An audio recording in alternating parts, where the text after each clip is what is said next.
నమస్తే. నేను మీ డాక్టర్ సతీష్ ఐఆర్ఎస్సీ మాట్లాడుతున్నాను.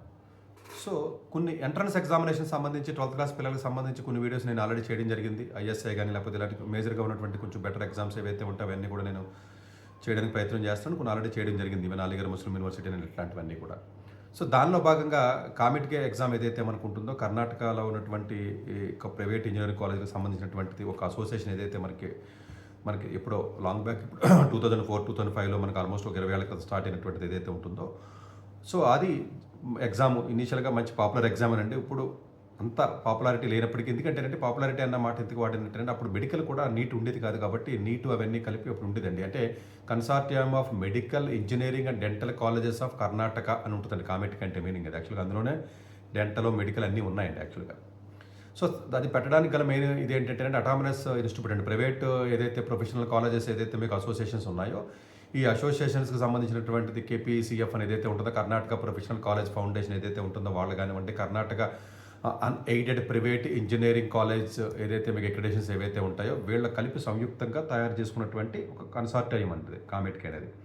సబ్సిక్వెంట్‌గా నీట్ ఎగ్జామ్ వచ్చిన తర్వాత ఇవన్నీ డెంటల్, మెడికల్ అన్నీ పక్కకి వెళ్ళిపోయినాయి ఇంకా.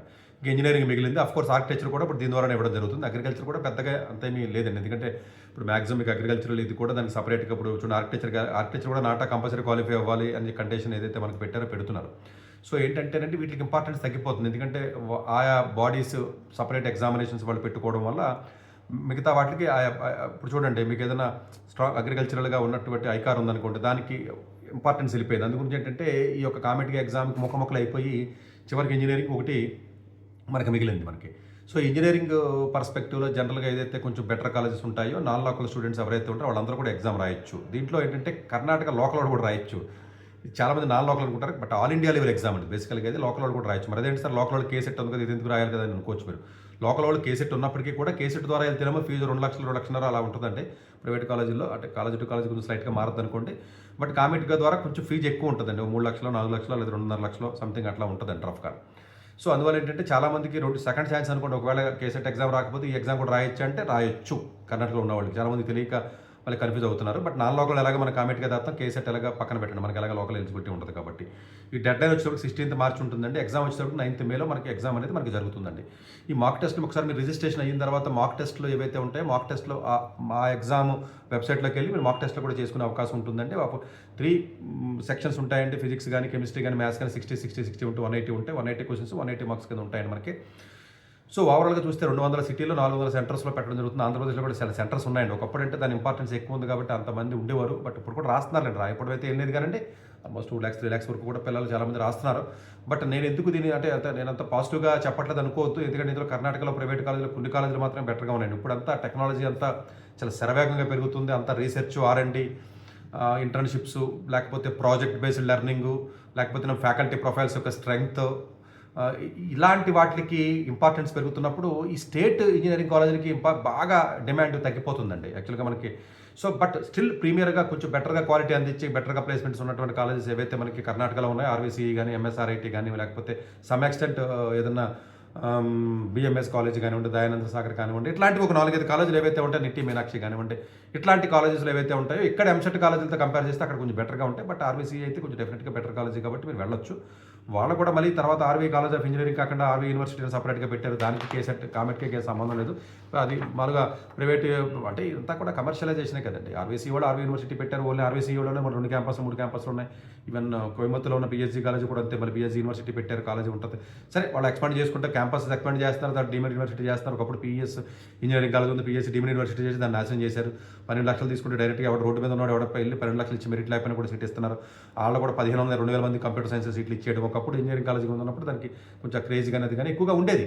బట్ స్టిల్ అయినప్పటికీ కూడా చాలామంది ఎవరైతే కొంచెం జేఈ గాని వచ్చే ర్యాంక్‌లో అవకాశం లేదో కొంచెం యావరేజ్‌గా ఉన్నటువంటి స్టూడెంట్స్ ఎవరైతే ఉంటారో వాళ్ళందరూ కూడా తప్పనిసరిగా ఎగ్జామ్ రాయండి అని రికమెండ్ చేస్తాను. దాన్ని వీడియో చేయను కదండి నేను.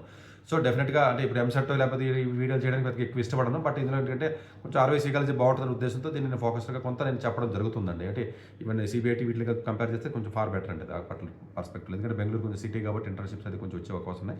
బట్ వాళ్ళు కూడా సీట్లు పెంచేశారండి. ఆల్మోస్ట్ ఒకప్పుడు 100 ఉండి 200, 300 డేటా సైన్స్ అని రకరకాలుగా పెంచుకుంటూ వెళ్ళారు. సరే పెంచితే కూడా మంచిదే. మీకు ఎక్కువ సీట్లు వచ్చే అవకాశం ఉంటుంది. ఈ కామెట్‌గా సరే ఓపెన్ కేటగిరీలో సరే జనరల్‌గా రిజర్వేషన్స్ అంటే ఓసీఏ వాళ్ళు అలా ఎన్ఆర్ఐ కేటగిరీ అవి ఉంటాయండి. అది కాకుండా మామూలుగా అదర్ రిజర్వేషన్స్ ఏమి ఉండవు. బట్ లోకల్ రిజర్వేషన్స్ ఉంటాయండి. కర్ణాటక కేఆర్ఆర్ అని, అంటే రాయచూరు కర్ణాటక అని, కర్ణాటక కళ్యాణ్ కర్ణాటక రీజియన్ అని, ఇలా డిఫరెంట్ టైప్ ఆఫ్ కర్ణాటకలో చాలా డిఫరెంట్ కేటగిరీ ఆఫ్ రిజర్వేషన్స్ ఉంటాయి. ఆ రిజర్వేషన్స్ అన్ని కూడా దీనికి వర్తిస్తాయంటే వర్తిస్తాయి. సో డెఫినెట్గా ఈ పర్టికులర్ ఎగ్జామ్ ఏదైతే ఉంటుందో అందులో కూడా మార్చి 9వ తారీఖు అంటే ఆ రోజున వేరే ఎగ్జామ్స్ లేవండి. ఈవెన్ ఐఎస్ఐ సిఎంఐ కూడా ఆ రోజు ఎగ్జామ్ పడలేదు, మీకు ఐజర్ ఎగ్జామ్ కూడా ఆ డేట్లో పడలేదు. కాబట్టి డెఫినెట్గా మీరు సో లోకల్ గవర్నెన్స్ సెంటర్స్ ఆంధ్రప్రదేశ్లో చాలా సెంటర్స్ ఉన్నాయి, తెలంగాణలో సెంటర్స్ ఉన్నాయి, చాలా సెంటర్స్ ఉన్నాయండి.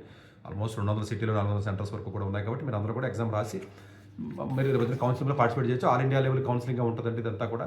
సో అందువల్ల ఆల్ ఇండియా లెవెల్ కౌన్సిలింగ్ ఉంటుంది కాబట్టి మీకు అట్లాంటి ఇబ్బంది ఏమి ఉండదు. చూసుకుని దాని ప్రకారం చేయొచ్చు. క్వాలిఫై మార్క్స్ మినిమం 45% ఓపెన్ కేటగిరీకి ఉంటుందండి. అట్లాగే ఎస్సీ ఎస్టీ కేటగిరీస్ ఎవరైతే ఉంటుందో 40% ఉంటుందండి.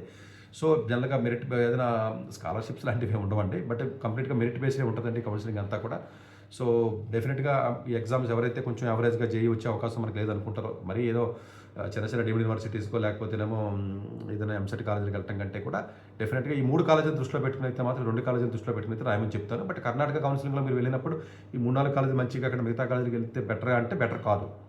సో కంపారిటివ్గా దానికంటే ఎక్కడెక్కడైనా లోకల్లో ఎంసెట్ కాలేజీలో ఉండండి, దానికి ఆ మాత్రం కర్ణాటక వెళ్ళాల్సిన అవసరం ఏం లేదు. బట్ సిటీలో ఉన్నటువంటి కాలేజెస్ ఏవైతే ఉన్నాయో ఒక 4-5 కాలేజెస్ వరకు కంపారిటివ్లీ కొంచెం బెటర్గా ఉంటుంది. ఫీజు కూడా కొంచెం తక్కువే ఉంది కాబట్టి ఉంటుంది. బట్ ఫీజు రియంబర్స్మెంట్ మీకు వర్తించదు, ఎందుకంటే మీరేమీ లోకల్ క్యాండిడేట్స్ కాదు కాబట్టి. సో డెఫినెట్గా ఈ ఎగ్జామ్ ఎవరైతే ఉన్నారో సో కొంచెం జేఈ మరి 60-70% 80% వచ్చి కొంచెం మనకు వచ్చే అవకాశాలు లేవు, లేకపోతే ఇంటర్లో కూడా మార్కులు లేవు మనకి అనుకున్నప్పుడు స్టూడెంట్స్ ఎవరైతే ఉంటారో వాళ్ళందరూ తప్పనిసరిగా ఎగ్జామ్ రాయమని నేను రికమెండ్ చేస్తాను.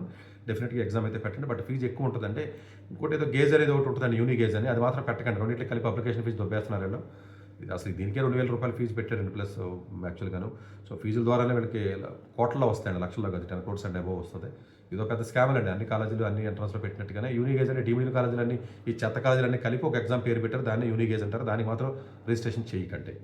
సో ఎందుకంటే డబ్బులు వేస్ట్ అండి మనకి. దానికి ఆ కాలేజీలకి మామూలుగా కూడా వాళ్ళకి ఫోన్ చేస్తే సీట్లు ఇచ్చే కాలేజీలు అయినా కూడా దానికి ప్రత్యేకంగా ఎగ్జామ్ రాసి వెళ్ళవలసిన అవసరం లేదు. ఇప్పుడు జైన్ యూనివర్సిటీయో లేదా ప్రెసిడెన్సీ యూనివర్సిటీయో లేకపోతే ఇలాంటి యూనివర్సిటీస్కి సంబంధించి. బట్ డెఫినెట్గా ఈ కర్ణాటకలో ఉన్నటువంటి ఆర్వీసీ కాలేజీ కానీ ఎంఎస్ రామయ్య ఎంఎస్ఆర్ఐటీ కాలేజీలు ఏవైతే ఉన్నాయో 2 కాలేజీలు దృష్టిలో పెట్టుకుని ఎగ్జామ్ అయితే తప్పనిసరిగా రాయండి. డెఫినెట్గా ఇక్కడ మంచి కాలేజెస్ జేఈ రాకపోతే తప్పనిసరిగా వెళ్ళి జాయిన్ అవ్వండి. ఫీజు కూడా రీజనబుల్గానే ఉంటుంది. మేనేజ్మెంట్ కోటాలో ఒకళ్ళు ఎవరైనా వెళ్దామని అనుకున్నట్లయితే, డబ్బులు పర్లేదు పెట్టుకోగలం అనుకున్నట్లయితే ఎంఎస్ రామయ్య కానీ లేదా ఆర్వీసీ కానీ జేఈ మెయిన్స్ అన్న క్వాలిఫై అవ్వాలి, లేదా కంపల్సరీగా కామెట్కి అయినా క్వాలిఫై అవ్వాలి. లోకల్లో ఉన్న కర్ణాటకలో కేసెట్ అయినా క్వాలిఫై అవ్వాలి. సో డెఫినెట్గా జేఈ మెయిన్స్ ఎవరైతే క్వాలిఫై కాలేదో వాళ్ళు ఎవరైతే కర్ణాటకలో మేనేజ్మెంట్ కోటా సీట్లు తీసుకుందనుకుంటారో వాళ్ళు తప్పనిసరిగా కామెట్కి ఎగ్జామ్ రాస్తే రాలి. ఒకవేళ మంచి ర్యాంక్ 1000-2000 రాకపోయినప్పటికీ కూడా అయినా కూడా మీకు కొంచెం బెటర్ ఆర్వీసీకి వెళ్దాం అనుకున్నట్లయితే మేనేజ్మెంట్ కోటా ద్వారా వెళ్ళొచ్చానంటే వెళ్ళొచ్చు. ఈ ఎగ్జామ్ క్వాలిఫై అయితేనే వెళ్ళగలరు, ఎందుకంటే అది రూల్ పెట్టుకున్నారు వాళ్ళు. Thank you.